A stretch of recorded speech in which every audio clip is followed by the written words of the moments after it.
Good to see you. Okay. Oh, hi guys. How you doing? All right. You have a good 4th of July? I like the 4th of July because we celebrate America by doing the 2 things America does best. Eating and blowing shit up. I'm surprised by now we just haven't made the exploding pizza. Boom pizza. It's like a drone for your mouth. We had a surprise taste test for an ISIS member, and it's official. All 500 pieces of them love Boom Pizza.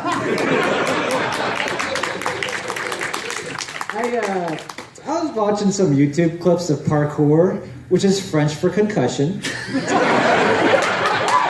But it's cool and all, but leave it to the French to perfect the art of retreat. Pierre, when you run away, it'd be so much cooler if you did a backflip.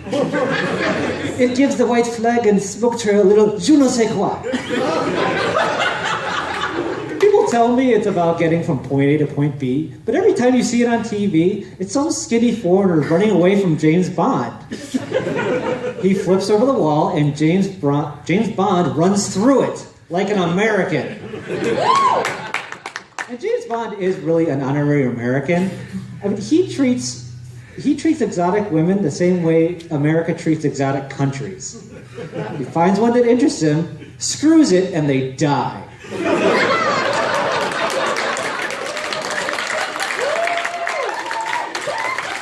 So, I am interested in the American election coming up, and it always just makes me wonder, do you think we've ever had a furry president? We would never know. Behind closed doors, Teddy Roosevelt could have a bull costume going, bully! Eleanor, his wife in a matador costume with a red cape above her snatch. We wouldn't know. Ronald Reagan, well, if Ronald Reagan was a furry, he wouldn't be an elephant because elephants never forget. But if one person... I think if one was a furry, it has to be George W. Bush. I can just picture him in the Oval Office alone, checking left and right, just being like, I'm a kitty. Meow. Iraq is my personal sandbox. When he gets out, Obama, clean up my shit.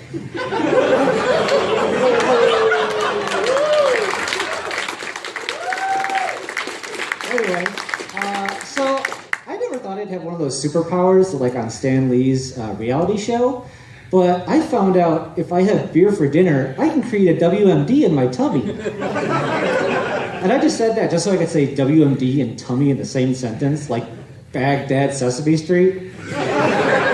But yeah, I had beer for dinner once and went to bed, and me and my mate were asleep, and everything's fine, and at 4 a.m., I unleashed the beast.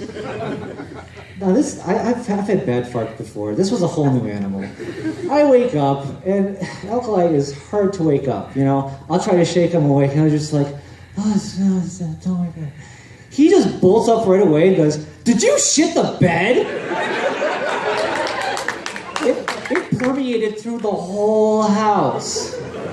This was a natural disaster. We had to open up every window. So now, whenever he sees me even hold a beer, he just looks at me. Like a Vietnam vet looks at an Asian businessman.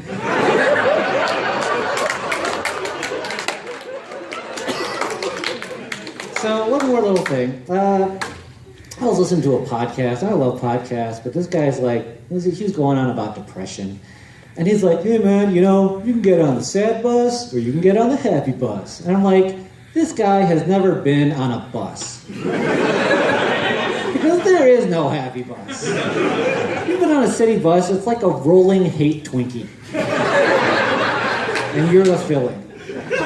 So I'll try to distract myself with handhelds. A lot of people like to play games on their phone or, 3DS, that's a lot of fun. But my favorite handheld is my penis.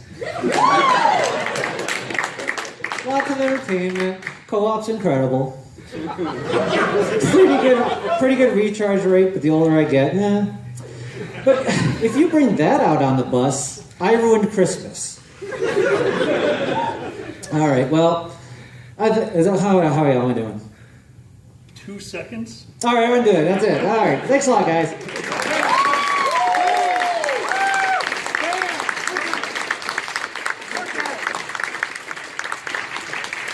That is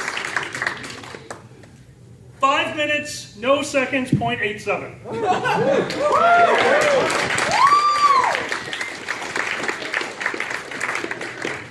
I'm still convinced you shit the bed. It took me wallpaper. See, you got this, and this is, I'm a big believer in this. You notice how visual some of the things that he said was. You literally have no choice but to picture Teddy Roosevelt in a bull suit. I love it when a comic can actually do things like that, can actually say words that you get a picture in your head, because that makes it even funnier. And you're really good at doing that. You always have been. So give it up for Xander again, guys. That was amazing.